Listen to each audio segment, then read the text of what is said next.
Alhamdulillahi Rabbil Alameen wassalatu wassalamu ala sayyidil mursalin amma ba'd. A'udhu billahi minash shaitanir rajim. Bismillahir rahmanir rahim. As-salatu wassalamu alayka ya Rasulallah wa ala alika wa ashabika ya Habiballah. As-salatu wassalamu alayka ya Nabi Allah wa ala alika wa ashabika ya Nur Allah. প্রিয় ইসলামী ভাইরা, মাদানী চ্যানেলের দর্শকবৃন্দ, সন্তানের সুশিক্ষা অনুষ্ঠানে আপনাকে সাদর আমন্ত্রণ জানাচ্ছি।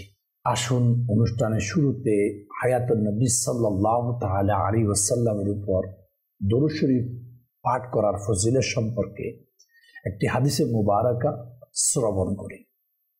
তিরমিজি শরীফের মধ্যে রয়েছে, হায়াতুন নবী আখিরি নবী সাল্লাল্লাহু তাআলা আলাইহি ওয়াসাল্লাম ইরশাদ করেন এভাবে, যে ব্যক্তি কোনো মজলিসে বা সমাবেশে বসে আর ওই সমাবেশে না আল্লাহ পাকের জিকির হয়, না প্রিয় নবী সাল্লাল্লাহু তাআলা আলাইহি ওয়াসাল্লামের উপর দরুদ শরীফ পাঠ করা হয়, এই ধরনের এই সমাবেশগুলা, এই মজলিসগুলা কিয়ামতের দিন আফসোসের কারণ হবে। আল্লাহ পাক যাকে চাই ক্ষমা করে দিবেন আর যাকে চাই আযাব দিবেন। প্রিয় ইসলামী ভাইরা, মাদানী চ্যানেলের দর্শকবৃন্দ, আজকে আমরা অনেক ধরনের বৈঠক করি, সমাবেশ করি, মজলিস করি, আড্ডা করি, গ্যাদারিং করি, অনুষ্ঠান করি, অনেক ধরনের আয়োজন করি। আমরা সবাইকে নিয়ে হাজির হই, সময় ব্যয় করি, অর্থ ব্যয় করি, গিফটও নিয়ে যাই। যেই সব মজলিস, যেই সব বৈঠক, যেই সব গ্যাদারিং আল্লাহর জিকির থেকে, নবীর দরুদ থেকে উদাসীন, বলা হচ্ছে এটা কাল কিয়ামতের দিন আফসোসের কারণ হবে। আর আল্লাহ যদি ক্ষমা না করে তাহলে আযাবের কারণ হয়ে যাবে। আল্লাহ পাকের দরবারে দোয়া করা দরকার আমার, আপনার, সবার। আল্লাহ পাক যেন আমাকে, আপনাকে আল্লাহর জিকিরওয়ালা, নবীর দরুদ শরীফওয়ালা সমাবেশে, মজলিসে, বৈঠকে, অনুষ্ঠানে শরীক হওয়ার তৌফিক দান করুন। আসুন আমরা মুহাব্বতে একবার দরুদ শরীফ পাঠ করি। সাল্লু আলাল হাবিব সাল্লাল্লাহু তাআলা আলা মুহাম্মদ সাল্লাল্লাহু আলাইহি ওয়াসাল্লাম। প্রিয় ইসলামী ভাইরা, আমাদেরও সন্তান আছে, আমরা তাদের ভবিষ্যৎ চিন্তা করি। তাদের ভবিষ্যতের চিন্তায় আমরা তাদেরকে বিভিন্ন প্রশিক্ষণে ব্যবস্থা করি যেন তার আগামী জিন্দেগি সুন্দর হয়ে যায়। তৎকালীনও এই ধরনের মাইন্ড মা বাপদের ছিল। আজকে সেই ধরনের একটা ঘটনা, একজন মা তার সন্তানকে কিভাবে ট্রেন আপ করতে চায়, কিভাবে তার আগামী দিনের ভবিষ্যৎকে সুন্দর করার চিন্তায় চিন্তিত ছিল। আজকেও আমরা যারা মা বাপ আগামী দিনের সন্তানের সুদিন চিন্তা করি, তাদের জন্য অনেক শিক্ষার বিষয় রয়েছে। হযরত সাইয়েদনা ইমাম ইউসুফ রাহমাতুল্লাহি তাআলা আলাইহি, যার নাম, যিনি ইমাম আজম আবু হানিফা রাহমাতুল্লাহি তাআলা আলাইহির শাগরিদ ছিলেন, ছাত্র ছিলেন, ইমাম আবু ইউসুফ রাহমাতুল্লাহি তাআলা আলাইহি, উনি বলেন, আমি তখন প্রাপ্তবয়স্ক হই নাই, অর্থাৎ বালক হই নাই। তখন আমার বাপ ইন্তেকাল করে, ঘরে অভাব অনটন, খানা ইনকামকারী বাপ ইন্তেকাল করেছে, ঘরে অভাব অনটন। তখন আমার মা ওই অভাব অনটনকে ট্যাগেল দেওয়ার জন্য রেশম দ্বারা সুতা বানিয়ে, রুই বানিয়ে, এগুলা দিয়ে কোনোভাবে ঘরের সংসার খরচ পাতি যা হতো এগুলাকে ট্যাগেল দিত, সংসার চালাইতেন, রেশম সুই কাজ করে। তো আমার মা ইমাম আবু ইউসুফ রাহমাতুল্লাহি তাআলা বলতেছে, আমার মা আমার ভবিষ্যৎকে সুন্দর করার চিন্তায়, আমার উজ্জ্বল আলোকিত যেন ভবিষ্যৎ হোক, ভবিষ্যতে যেন আমি কষ্ট না পাই, আমার মা তার সন্তানের চিন্তায় আমাকে লন্ড্রি দুফির কাজের মধ্যে লাগিয়ে দিল। আমি যেন কেন চাকরি করি, ওই কাজটা শিখি। এই কাজে আমার আম্মা আমাকে লাগিয়ে দিলেন, যেন আমি এর কৌশল শিখে ভবিষ্যতে যেন নিজের জীবনকে সুন্দরভাবে গড়তে পারি, যেন কারো মুহতাজ এর মধ্যে না থাকি। এখন ইমাম আবু ইউসুফ রহমতুল্লাহ তাআলা বলেন, ওই দুফির কাজে, লন্ড্রির কাজে আমার মন বসতো না। আমি ওই কাজের মধ্যে আগ্রহী ছিলাম না। আমি অস্থির থাকতাম, ছটফট করতাম যেন ওইখান থেকে আমি কিভাবে বেরিয়ে আসি। এই ছটফটের মধ্যে, এই অস্থিরতার মধ্যে ইমাম আজম আবু হানিফা রহমতুল্লাহ তাআলা আলাইহি তখন মজলিস করতেন, বৈঠক করতেন, গ্যাদারিং করতেন ইলমে দ্বীনের। লোকজন ওনার থেকে ইলমে দ্বীন শিখত ওই মজলিসে বসে। ইমাম আজম আবু হানিফা রহমতুল্লাহ তাআলা আলাইহি যখন এই মজলিসের ইন্তজাম করত নিয়মিত, ইমাম আবু ইউসুফ রহমতুল্লাহ তাআলা আলাইহি বলল, আমি দুফির কাজ না করে ওই মজলিসে, ওই ইলমে দ্বীনের মাহফিলে, ওই দ্বীনি শিক্ষার বৈঠকে বসে যেতাম, দুফির কাজ করতাম না। এভাবে অনেক দিন কেটে গেল। আমার মা যখন জানতে পারলো আমি দুফির কাজ করি না, লন্ড্রির কাজ করি না, ইমামে আজম আবু হানিফা রহমতুল্লাহ তাআলা আলাইহি ইলমে দ্বীনের মজলিসে বসে যায়, তখন আমার মা আমাকে ওখান থেকে উঠিয়ে নিতেন, উঠিয়ে আবার দুফির কাছে পৌঁছিয়ে দিত যেন আমি এই কাজ করি। এভাবে দিন কেটে যাচ্ছে। এই অবস্থায় আমার আম্মা, কারণ আমি দুফির কাজে যেতাম, আম্মা চলে গেলে আবার আমি ইমাম আজম আবু হানিফা রহমতুল্লাহ তাআলা ইলমে দ্বীনের মজলিসে বৈঠকে অনুষ্ঠানে এসে যেতাম, ওখানে বসতাম, ইলমে দ্বীন শিখতাম। আবু ইউসুফ রহমতুল্লাহ তাআলা আলাইহি বলতে লাগলো, আমার মা বিরক্ত হয়ে একদিন ইমাম আজম আবু হানিফা রহমতুল্লাহ তাআলার নিকট আসলো, আর আমার মা বলতে লাগলো, এই ছেলেটা কি আপনি ছাড়া আর কোনো শিক্ষক পাই নাই? এর ভবিষ্যৎ চিন্তায় আমি তাকে দুফির কাজে দিলাম, আর সে আপনার বৈঠকে মজলিসে এসে বসে যায়। আমি কোনোভাবে সুই রেশম দিয়ে সংসার চালাই, এই ছেলেটার ভবিষ্যৎ সুন্দর কাজে, অর্থাৎ আপনি আমার প্রতিবন্ধক ইমাম আজম আবু হানিফাকে বলতেছে রহমতুল্লাহ তাআলা আলাইহি।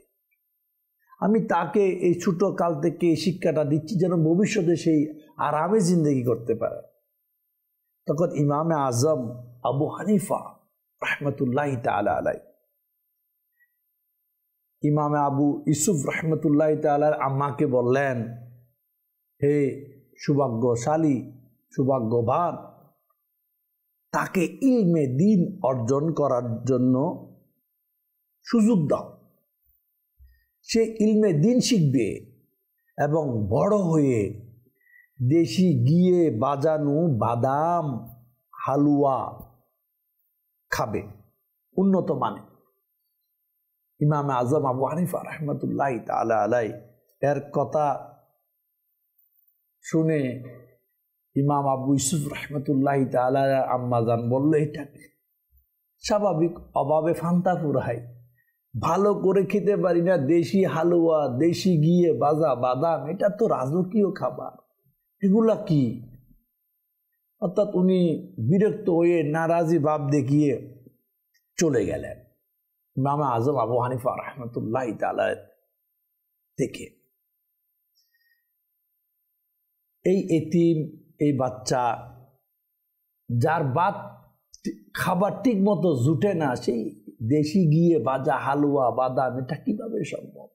যে কথাগুলি ইমাম আজম আবু হানিফা রহমতুল্লাহ তাআলা আলাইহির কথাগুলি ইমাম আবু ইউসুফ রহমতুল্লাহ তাআলার আম্মার বুঝে আসে নাই। তো ইমাম আজম আবু হানিফা রহমতুল্লাহ তাআলা আলাইহির বৈঠকে বসতে বসতে ইমামে আবু ইউসুফ রহমতুল্লাহ তাআলা আলাইহি উনি বলেন, আমি এই বৈঠকে বসতে বসতে ইমামে আজম আবু হানিফা রহমতুল্লাহ তাআলা আলাইহির সুবতে সঙ্গ নিতে নিতে আল্লাহ পাক এর দয়া হয়েছে, আমি বড় একজন আজকে ইতিহাস সাক্ষী ইমাম আবু ইউসুফ রহমতুল্লাহ তাআলা বড় একজন মুহাদ্দিস ফকিহ হয়ে গিয়েছে। তখন ইমাম আবু ইউসুফ রহমতুল্লাহ তাআলা আলাই বলে, আল্লাহ তাআলার দয়ায় আমি দেশের কাজী, জাস্টিস, বিচারক পদের মধ্যে সমাসীন। তখন আমিরুল মুমিনিন রাষ্ট্রপতি, রাষ্ট্রপ্রধান ছিল হারুন রশিদ। ওনার শাসন আমলের কথা।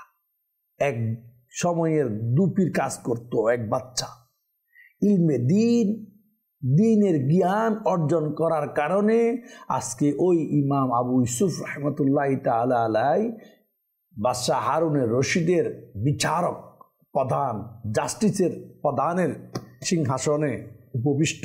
তো একবার খলিফা হারুন রশিদ ইমাম আবু ইউসুফ রহমতুল্লাহ তাআলা আলাই নিজে বলেন, একবার বাদশাহ হারুন রশিদ আমার ঘরে আসলেন, এসে বললেন দস্তরখানা বিছাও। হাদেমরা দস্তরখানা বিছাই। তখন ওই দস্তরখানার মধ্যে বিশেষ একটি হালুয়া রাখা হলো। তখন বাদশাহ হারুন রশিদ বলল ইমাম আবু ইউসুফকে, এটা আমি আপনার জন্য নিয়ে আসলাম। বাদশাহ নিয়ে আসছে কার জন্য? যে ছেলেটা একদিন দুফির কাজ করত, দুফির কাজ না করে ইলমে দিন শিখে আজকে ওই সন্তান ইমাম আবু ইউসুফ রহমতুল্লাহ তাআলা আলাই ওনার দরবারে বাদশাহ হারুন রশিদ এই দামি বিশেষ খাবার হালুয়া নিয়ে আসলেন। তখন বাদশাহ হারুন রশিদকে আবু ইউসুফ রহমতুল্লাহ তাআলা আলাই জিজ্ঞাসা করলো, এটা কি? তখন বাদশাহ হারুন রশিদ জবাব দিল, এটা বাদামের তেলের মধ্যে বিশেষ একদম কি স্পেশাল ভাবে এই হালুয়া তৈরি করা হয়, এটা সবসময় তৈরি হয় না। এই কথা শুনতে দেরি ইমাম আবু ইউসুফ রহমতুল্লাহ তাআলা আলাই মুস্কি হাসতে লাগলেন। স্বাভাবিক কেউ যদি মুস্কি হাসে কারণ তো জিজ্ঞাসা করবে। বাদশাহ হারুন রশিদ জিজ্ঞাসা করলো, আপনি কেন হাসতেছেন? তখন ইমাম আবু ইউসুফ রহমতুল্লাহ তাআলা আলাই জবাব দিল, আমি হাসতেছি ইয়া আমিরুল মুমিনিন, আশ্চর্য হলাম এই জন্য, হাসতেছি এই জন্য আমার উস্তাদ ইমাম আজম আবু হানিফা রহমতুল্লাহ তাআলা আলাই আমার আম্মাকে বলেছে তাকে ইলমে দিন শিখতে দাও, সে দেশি গিয়ে বাজা হালুয়া খাবে। আজকে ওই কথাটি প্র্যাকটিক্যাল আমি দেখতেছি, আমার উস্তাদ যেটা বলেছে আজকে আমার সামনে দেশি স্পেশাল দামি হালুয়া উপস্থিত রয়েছে। তারপর বাদশাহ হারুনকে ইমামে আজম আবু হানিফার ঘটনা, ওনার আম্মাজানের সমস্ত পূর্বের ঘটনা বলল। তখন শিশুকালের যে অভাবের কথা, এতিমি জিন্দেগি, আমার অতীত, ইমাম আবু ইউসুফ রহমতুল্লাহ তাআলা আলাই অতীত সব বললেন। তখন বাদশাহ হারুন রশিদ কি জবাব দিল সব শোনার পর খুবই আশ্চর্য হলেন আর বললেন, নিশ্চয় ইলমে দিন অবশ্যই উপকার ইলমে দিনের মাধ্যমে পাওয়া যায় এবং দুনিয়া তো আখিরাতের মধ্যে এর সুফল বান্দা লাভ করে। প্রিয় ইসলামী ভাইরা, মাদানী চ্যানেলের দর্শকবৃন্দ, সন্তানের সুশিক্ষা অনুষ্ঠানে একটা কথা, আজকে আমরা আমাদের সন্তানকে আগামী 60, 70, 80 বছরের জিন্দেগিকে সুন্দরময় করার জন্য অনেক কিছু শিখায় ইলমে দিন ছাড়া। এটা শিখো, তোমার ভবিষ্যৎ সুন্দর হয়ে যাবে, ওটা শিখো, তোমার ভবিষ্যৎ সুখময় হয়ে যাবে, সব বলি। কিন্তু ইলমে দিন দুনিয়াতেও মানুষকে সুন্দর রাখে। ইলমে দিন দুনিয়াবি জিন্দেগিকেও সুন্দর করে, আখিরাতকেও সুন্দর করে। এই ক্ষেত্রে অনেকের খবর নাই। প্রিয় ইসলামী ভাইরা, মাদানী চ্যানেলের দর্শকবৃন্দ, কামিল আল্লাহওয়ালা উস্তাদের, টিচারের, এখন তো টিচারও তো ছাত্রের সাথে ডান্স করে, এই কেমন আল্লাহওয়ালা হবে? টিচারও গান গায়, টিচারও অনেক কিছু করে যেটা ইসলাম অনুমতি দেয় না। টিচার কেমন, ভবিষ্যৎবাণী ইমাম আবু ইউসুফের ক্ষেত্রে দেশি হালুয়া খাবার। আল্লাহ আমাদেরকে নেককার হওয়ার তৌফিক দান করুন। ইমাম আজম আবু হানিফা রহমতুল্লাহ তাআলা আলার সুদৃষ্টি একজন দুফি এতিম বাচ্চা, জমানার জাস্টিস, সৎসঙ্গ, সর্ববাস, ভালো সুবতে আসার কারণে ভালো, একজন নেককার আল্লাহওয়ালা ইমামের সুবতে এসে ইমাম আজম আবু হানিফা রহমতুল্লাহ তাআলা আলাইহির সঙ্গ নেওয়ার কারণে ইমাম আবু ইউসুফও বড় একজন মুহাদ্দিস, ফকি, তফসির কারক হয়ে গিয়েছে। ইলমে দ্বীন হাসিল করার কারণে আজকে উনি কি আছে, অমর হয়ে আছে। আপনি আরো দেখবেন আল্লাহ পাকের দ্বীন ও দুনিয়ার পথ প্রদর্শক হচ্ছে উলামায়ে কেরাম। হ্যাঁ, আর আল্লাহর কোরআন তাদের থেকে জিজ্ঞাসা করার জন্য আমাদেরকে তাগিদ দেয়। যেমন আল্লাহর কোরআনে বলে, ফাসআলু আহলা যিকরি ইন কুনতুম লা তা'লামুন। তরজমায়ে কানজুল ঈমান, হে লোকেরা, জ্ঞানীদেরকে জিজ্ঞাসা করো যদি তোমাদের জ্ঞান না থাকে। কানজুল ঈমান থেকে এটা অনুবাদ। এই আয়াতের ব্যাখ্যায় তফসিরে সিরাতুল জিনানের মধ্যে কি বলে, এই আয়াতের আলোকে এটাই বর্ণনা করা হয়েছে, তার সারমর্ম কি। এই আয়াতে যারা অজ্ঞ, জানে না, তাদেরকে বলা হচ্ছে যারা জানে, যারা জ্ঞানী, তাদের নিকট জিজ্ঞাসা করার আদেশ দেওয়া হয়েছে। কেননা অজ্ঞদের জন্য জ্ঞানীদের নিকট জিজ্ঞাসা করা ছাড়া কোনো উপায় নেই, পথ নাই, যাতে তারা নিজেদের অজ্ঞতা, যারা জানে না তারা নিজেদের অজ্ঞতা দূর করতে পারে। অজ্ঞতা বা মুরুক্কু রোগের প্রতিকার হলো, অজ্ঞতা রোগের চিকিৎসা হলো আলিমের নিকট, উলামায়ে কেরামের নিকট জিজ্ঞাসা করা, তাদের আদেশের উপর আমল করা।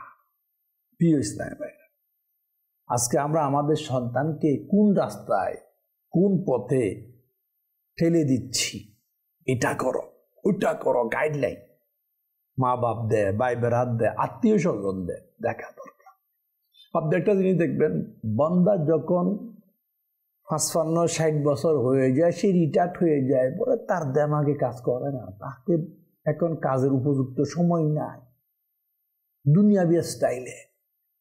আর দ্বীনি স্টাইলে দেখবেন বান্দা আল্লাহওয়ালা, নেককার, আমলওয়ালা, ইলমওয়ালা, যেভাবে শরীয়ত নির্দেশ দেয় ওই মোতাবেক যারা জীবন অতিবাহিত করে, তারা যত বৃদ্ধ হয় আল্লাহ তাদের সম্মান বাড়িয়ে দেয়।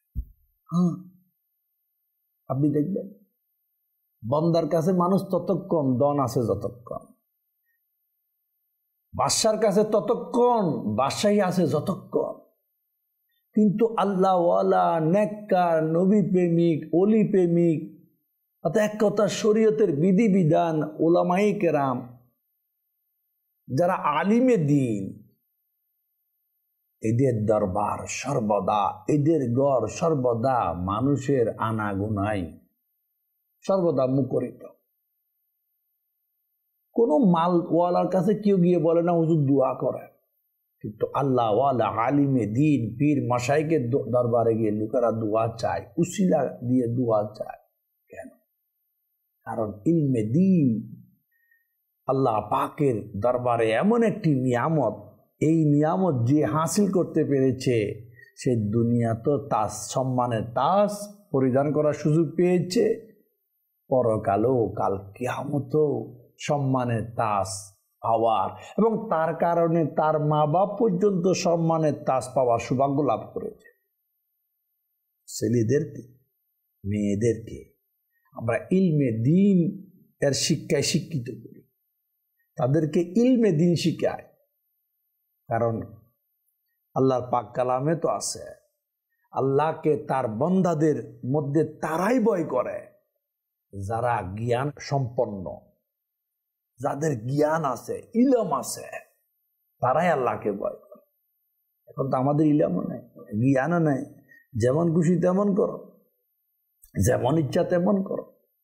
এটা না করি, সন্তানের ভবিষ্যৎ, হাকিকতের ভবিষ্যৎ অন্ধকার কবর।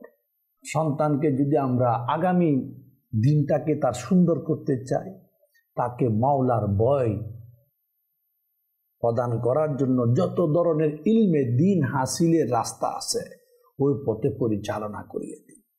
দেখেন, যারা ইলমে দিন হাসিল করেছে, আলিম হয়েছে, উলামায়ে কেরাম হয়েছে, হাদিস শাস্ত্রে পাণ্ডিত্য বা কোরআনের যে ধরনের ইলমে দিন হাসিল করেছে, কেউ কিন্তু প্রবাসে নাই। আল্লাহ সবাইকে বড় বড় সম্মানওয়ালা মনসব দান করেছে, দুনিয়ার মধ্যেও কবরের মধ্যেও। ইমাম, খতিব, মুফতি, মুহাদ্দিস, ফকি, ফির, মাশায়েখ যাই বলি, সব হওয়ার জন্য ইলম সত্য, ইলমে দিন সত্য। আল্লাহ বুঝা প্রয়োজন। নিজের সন্তানকে ইনকামের মেশিন না বানায়, নিজের সন্তানকে পরকালে নাজাতের জারিয়া উসিলা বানায়। হ্যাঁ, কারণ আমার সন্তান যদি ঠিক মতো নামাজ ইবাদত বন্দেগি করে, আমি বাপ, আমি মা, সন্তানের কারণে কবরে আরামে থাকব। এটা বোঝার আল্লাহ তৌফিক দান করো। কিন্তু অনেকে বোঝায়, সন্তানকে বলে আমার সন্তানকে আমি যেমন ইচ্ছা তেমন শিখাবো। তুমি কে? আসলে আমি কিচ্ছু না, কিন্তু আপনার জন্য পরকালে হয়তো কষ্টের কারণ হবে। সন্তানকে নবী প্রেমিক বানায়, আল্লাহ ওয়ালা বানায়, শরীয়ত মোতাবেক চলায়, কোরআন হাদিসের যা যা ইলমে দিন একজন বান্দার জিন্দগিতে দরকার ওই মোতাবেক তাকে তালিম তরবিয়ত দিই। এটাই লাভ। নাহলে আমার টাকা দিয়ে যদি সন্তান গুনাহ করে, আমি বাপ তার জন্য বেঁচে যাব। আমার কারণে যদি আমার ছেলে গুনার কাজে পতিত হয়, আমি মাও বেঁচে যাব।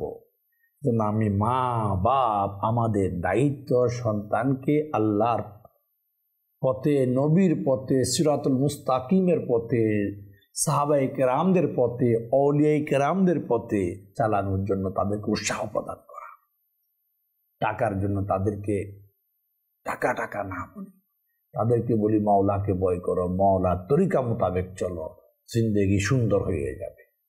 আল্লাহ তাআলা বুঝার তৌফিক দান করুন, আমাদের এই চ্যানেল দেখারও তৌফিক দান করুন, ইলমে দিন হাসিল করারও তৌফিক দান করুন। আজকে এই পর্যন্ত, আগামী অনুষ্ঠান দেখার আমন্ত্রণ রইল।